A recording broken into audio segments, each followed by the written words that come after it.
Il y a des choses que le diable a prises dans ta vie. Faut pas avoir peur. Le problème, c'est où il va garder ça. Il va garder ça à quoi? Dans la mort? Au séjour des morts? On dit Jésus-Christ a les clés de la mort et du séjour des morts. Là où le diable va garder tes pieds là, celui qui a les clés de sa banque s'appelle Jésus-Christ. Il peut ouvrir sa banque à n'importe quel moment et prendre ce que le diable avait pris et te redonner avec des intérêts. Au bout de 7 ans, la femme revint du pays des Philistins et alla implorer le roi au sujet de sa maison et de son champ. Au bout de combien de temps? 7 ans. Au bout de 7 ans. Elle revint du pays des Philistins et alla implorer le roi au sujet de sa maison et de son champ. Il y a une différence fondamentale entre la restitution et la restauration.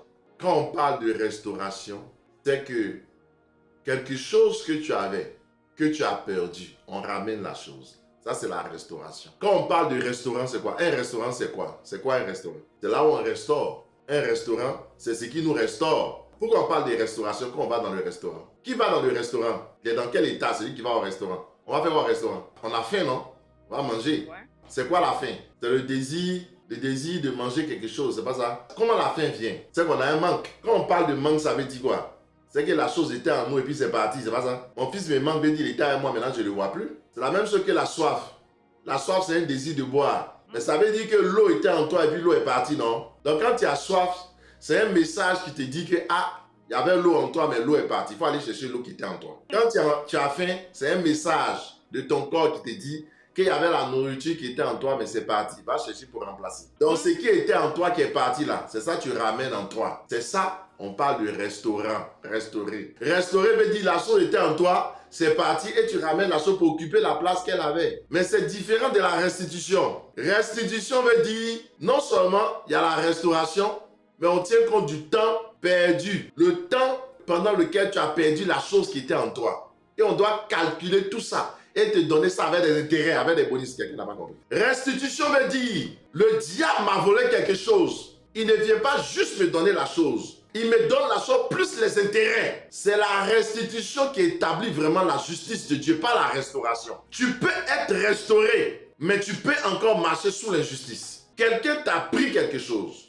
Rappelez-vous la parabole du talent. Il a donné des talents. 1, 2, 5. Il y a un qui a mis le talent, son talent dans un trou. L'autre a pris ses 2 talents, il a multiplié, il a eu 4. Un autre, 5, il a eu 10. Et celui qui avait mis son talent dans le trou, qui n'a pas multiplié là, quand Jésus est venu réclamer son talent, il dit, mais tu es un maître mauvais. Tu moissonnes là où tu n'as pas sémé. Il dit, mais si tu sais que je suis un serviteur, je suis un maître mauvais, qui moissonne là où il n'est pas sémé. Pourquoi n'as-tu pas mis mon argent en banque pour que ça produise des intérêts? C'est moi qui t'ai donné, tel que je t'ai donné la chose maintenant, pendant tout le temps que tu as mis dans un trou là. Où sont les intérêts? C'est ça la restitution. Jésus dit, je n'ai pas besoin de restauration, j'ai besoin de restitution là. Il t'a donné mon talent. Tu as gardé ça chez toi. Tu as passé du temps. Où sont les intérêts? La restitution veut dire, tu m'as pris quelque chose, tu me redonnes ça avec les intérêts. Restitution veut dire, tu m'as volé 100 000, tu ne me redonnes pas 100 000. Tu m'as volé ma grandeur. Tu ne vas pas me donner ma grandeur telle que tu avais pris il y a longtemps. Donc maintenant, tu dois multiplier ça pour me donner avec des intérêts. Tu as passé 430 années en Égypte. Quand tu sors là, tu ne sors pas pour partir à les choses qui t'appartiennent, mais il faut réclamer les choses qui appartiennent aux Égyptiens. Ça, c'est le bonus. C'est restitution. Quelqu'un t'a pris quelque chose. On t'a bloqué dans une société pendant des années. Pendant 7 ans, tu devais avoir cette promotion-là. Donc, le rappel de ça, ce n'est pas un rappel de 7 ans, c'est un rappel de 7 ans plus les dommages. Il y a beaucoup de personnes, vous êtes au niveau de la restauration. Vous n'êtes pas au niveau de la restitution. Cette femme, elle a réclamé la restitution. La restitution de ses champs. On dit même avec ce que ces champs ont produit. C'est-à-dire, vous ne me donnez pas seulement mes champs. Donnez-moi mes champs avec ce que tu aurais dû produire. Tout ça, on calcule depuis les 7 ans que je suis parti. C'est pour ça que le roi a dit, depuis les 7 ans, là, calculez tout, donnez-lui tout. Mais vous avez pris quelque chose. Vous ne lui remettez pas la chose, mais ça a fait combien de temps on a pris sa chose? Ça fait 7 ans. Donc, calculez pendant 7 ans, combien de fois le champ aurait produit chaque année, chaque saison pendant 7 ans. Calculez tout ça et redonnez-lui. Écoute, le diable a volé ta joie pendant des années. Ne réclame pas seulement la joie, réclame la surabondance de joie. My God. Le diable t'a volé ta vie. Ne réclame pas la vie, réclame la vie en surabondance. Il t'a volé la richesse. Ne réclame pas ta richesse, réclame la surabondance de la richesse et ta richesse. C'est ça, la restitution. Le diable était menteur. Hein? Combien d'années d'esclavage? Mon frère, quand il demande la restitution, je demande qu'on me rembourse. Ce n'est pas ma dette seulement qui demande, mais ma dette et les intérêts, c'est quand tu me dois. Je suis en train de dire, après ce message, tu vas voir que ce qu'on t'avait pris, quand tu vas comparer à ce que tu as reçu, tu vas voir que ce que tu as reçu est 7 fois plus important que ce que tu avais perdu. Je suis en train de voir quelqu'un être restitué à la hauteur de Dieu. Dieu est le juste rémunérateur. Je suis en train de voir tout ce que le diable t'a pris. Le Dieu que je sais va te redonner ça. Il va multiplier ça par un facteur, par un coefficient. Il va te donner une bonne mesure, bien tassée, bien groupée. Il va répandre ça sur toi. Alléluia. Frère, est-ce que tu sais que la banque du diable, c'est vraiment un bon endroit pour pouvoir garder ton argent? Frère, le diable, s'il t'a volé là, ton argent, il l'a perdu. S'il a volé quelque chose là, c'est que le diable t'a volé n'est jamais perdu. Tu peux récupérer ça à tout moment, mon ami. La banque du diable, c'est vraiment la bonne banque où on investit. Tout ce que le diable a volé, l'a mis dans sa banque. Mon ami, il ne faut pas t'inquiéter, c'est à toi. Ça est chez lui, mais ce n'est pas à lui. Quand le temps de la restitution va commencer, et je suis en train de t'annoncer, si tu ne sais pas, que le temps de la restitution, c'est aujourd'hui. You're not getting it. Amen. Yes, yes. Je dis, je suis en train de t'annoncer que le temps de la restitution, c'est maintenant. Maintenant. Il y a des choses que le diable a prises dans ta vie. Il ne faut pas avoir peur de laisser le diable voler ton argent. Il ne faut pas avoir peur qu'il ait volé ton honneur, ta dignité. Il ne faut pas avoir peur. Le problème, c'est où il va garder ça. C'est où il va garder ça. C'est ça le problème. Il va garder ça à quoi? Dans la mort? Au séjour des morts? On dit Jésus-Christ a les clés de la mort et du séjour des morts. Là où le diable va garder tes biens là, celui qui a les clés de sa banque s'appelle Jésus-Christ. Il peut ouvrir sa banque à n'importe quel moment et prendre ce que le diable avait pris et te redonner avec des intérêts. C'est le temps de ma restitution. Faut dire c'est le temps de ma restitution. Le diable m'a trop volé. Il a volé mes enfants. Il a volé ma richesse. Il a volé ma liberté. Il a volé ma paix. Il a volé ma santé. Il a volé ma renommée. Il a volé mon étoile. Mais aujourd'hui, je suis en train de le convoquer au tribunal de Dieu. Je le convoque au tribunal de Dieu. Il va payer ce qu'il m'a pris et il donnera avec des intérêts. Cette femme-là, elle a perdu à cause de quoi? À cause de la famine, c'est pas ça? Toi, tu ne contrôles pas la famine. La Bible dit que c'est Dieu qui avait ordonné cette famine que Élisée avait révélée. Pour dire il y aura la famine pendant 7 ans. Mon ami, une famine peut arriver dans ta vie. Ça peut ne pas dépendre de toi. Une saison de dépouillement peut arriver dans ta vie. C'est l'Éternel qui a appauvri. C'est l'Éternel aussi qui enrichit. Mais le problème, c'est que quand tu as été appauvri, il ne faut pas fermer ta bouche. Cette femme-là, elle a perdu pendant la famine, pendant 7 ans. Mais quand elle est partie chez les Philistins, parce que la famine, les saisons de famine, les saisons de manque peuvent te faire connaître des expériences que tu n'avais jamais pensé vivre. La femme vivait tranquille en Israël. La famine est arrivée. Voici que cette femme ça va se trouver chez les Philistins, dans un pays étranger. Mon ami, quand tu souffres chez toi, c'est moins dur que quand tu souffres à l'étranger. Il y a des saisons de famine dans ta vie qui peuvent te faire te délocaliser pour aller dans un endroit. Tu vas vivre des expériences que toi-même tu ne pensais pas vivre. Au temps d'Abraham, il y a une famine. Au temps d'Isaac, il y a une famine. Au temps de Jacob, il y a une famine. Au temps de Joseph en Égypte, il y a une famine. Tous peuvent traverser la famine. Pendant la famine, tu ne gagnes pas beaucoup. Tu perds beaucoup. Mais le problème, c'est quand la famine va finir là. Est-ce que tu vas récupérer maintenant ce que tu avais perdu pendant la famine? Même si elle vient de Dieu, la famine, il faut que tu réclames. C'est pour ça que j'ai bien aimé quand on dit cette femme est allée implorer auprès du roi ce qu'elle avait perdu pendant les 7 ans. Ses champs, ses maisons, ses richesses. Elle dit c'est vrai. La famine est venue de Dieu. Je ne suis pas contre. Parce qu'il y a les choses que Dieu fait dans notre vie, on ne contrôle pas. Il y a un temps de manque. Il y a un temps d'appauvrissement.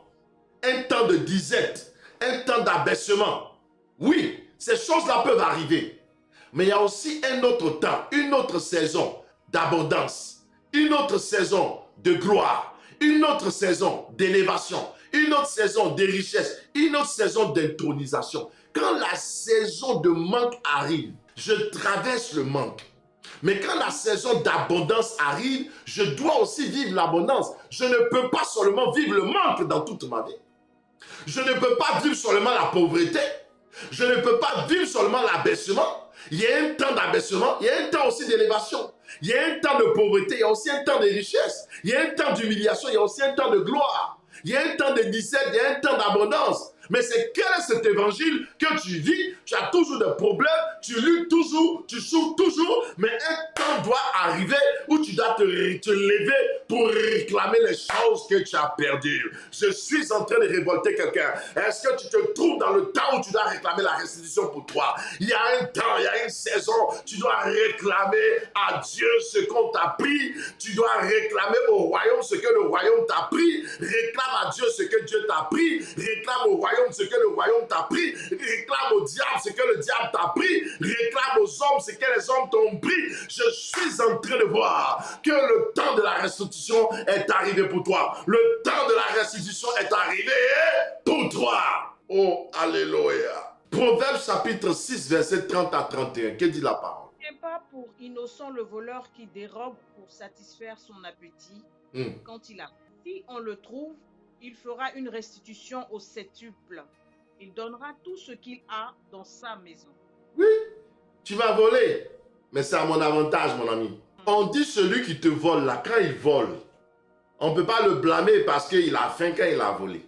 C'est pas. Il a faim, il a volé. On ne peut pas le blâmer parce qu'il a volé, parce qu'il a faim. Mais en revanche, ça reste toujours un voleur, même si ses motivations sont justifiées. Et c'est une injustice parce qu'il a pris quelque chose qui ne lui appartient pas. Un voleur, c'est quelqu'un qui prend par devers lui ce qui ne lui appartient pas. C'est une injustice.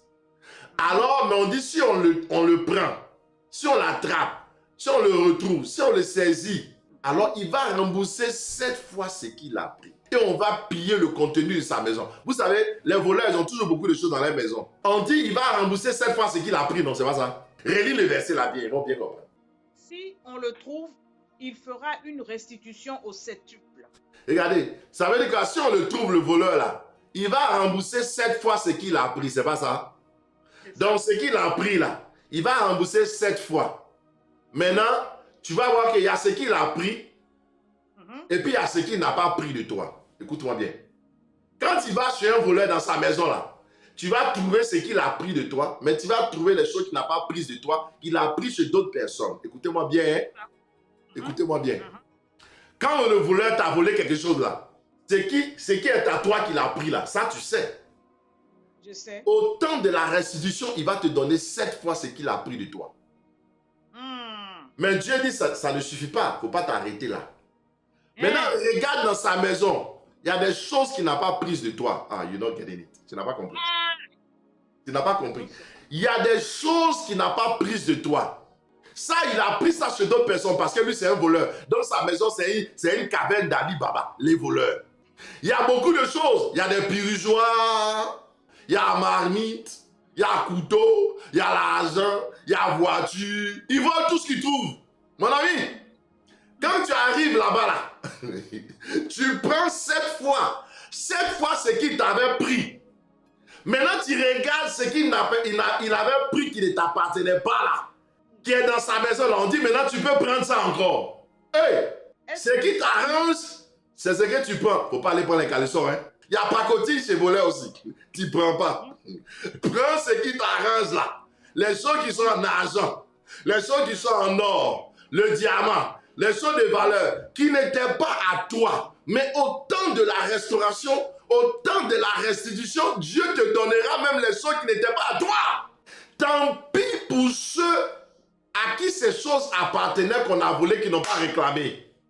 Il y a des gens, on a volé leurs choses. Ça y est, chez le voleur, il ne réclame pas. Ça y est, là-bas. Mon ami, quand quelqu'un va entrer dans sa saison de restitution, il va prendre 7 fois ce qui lui appartenait. Il va prendre ce qui était à toi, que tu n'as pas réclamé, mon ami. C'est ce qui fait que quelquefois, quand tu ne réclames pas ce que le diable t'a pris, tu vas te rendre compte que tu commences à prier.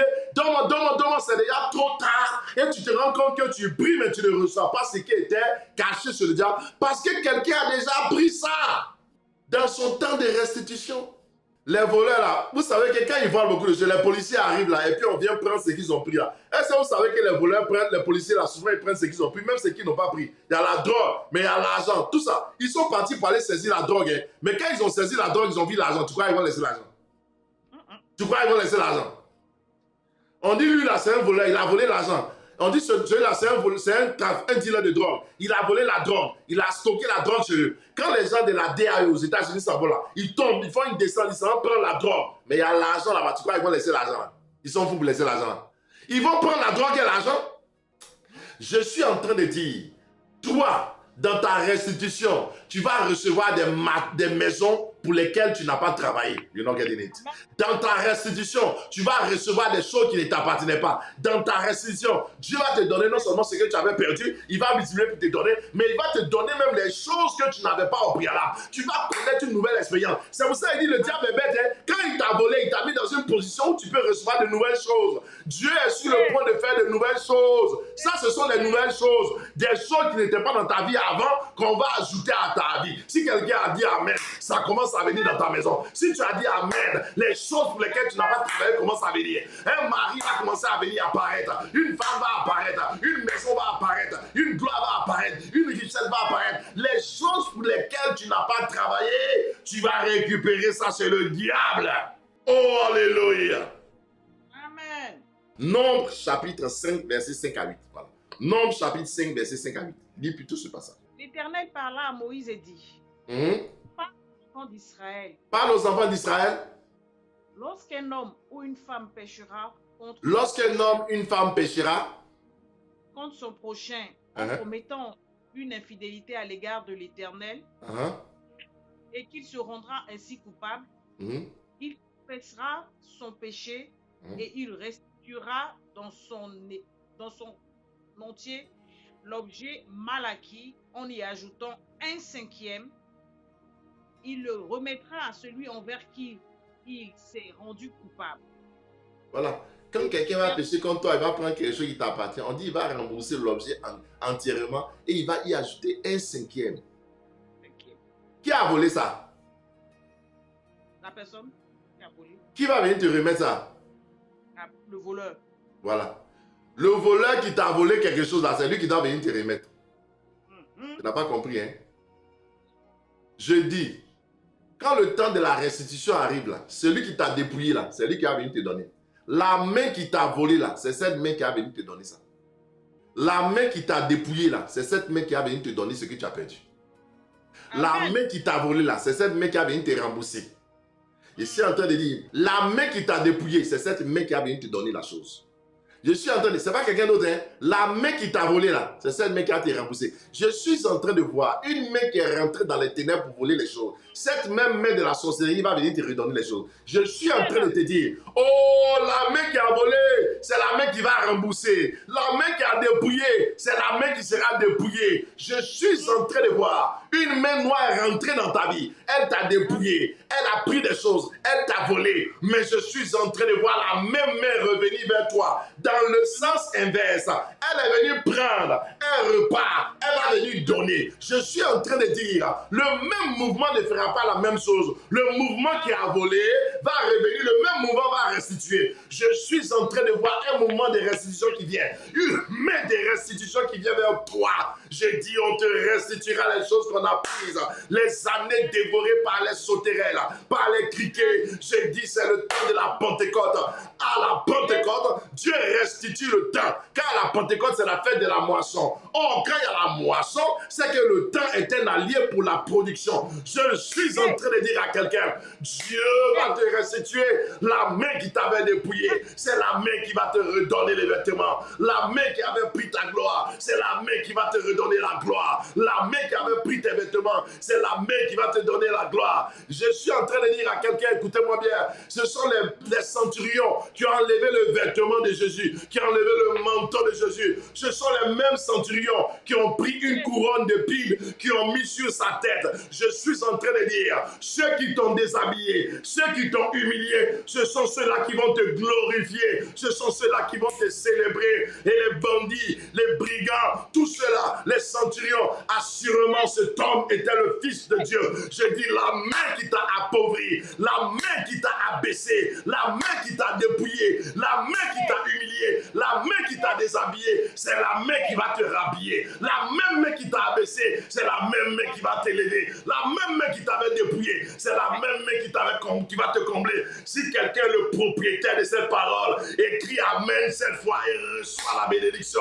Je suis en train de dire, ton patron qui avait dit, toi, tu n'auras pas de promotion, c'est le même patron qui va venir te dire, je t'élève à un rang élevé. Je suis en train de voir le même roi qui avait abaissé Daniel, c'est le même roi qui a donné la promotion à Daniel. Ah, je ne sais pas à qui je parle. Je suis en train de voir les mêmes personnes que le diable a utilisées pour t'abaisser, ce sont les mêmes personnes que Dieu va utiliser pour t'élever. Les mêmes personnes qui t'avaient déshabillé, ce sont les mêmes personnes qui vont t'habiller. Ah, c'est le temps de la restitution. Dieu va te restituer. J'ai dit, on te restitue, on te redonne ton honneur, on te redonne ton argent, on te redonne ta gloire, on te redonne ta richesse, on te redonne ton travail, on te redonne ta promotion, on te redonne tes enfants, on te redonne ta femme, on te redonne ton homme.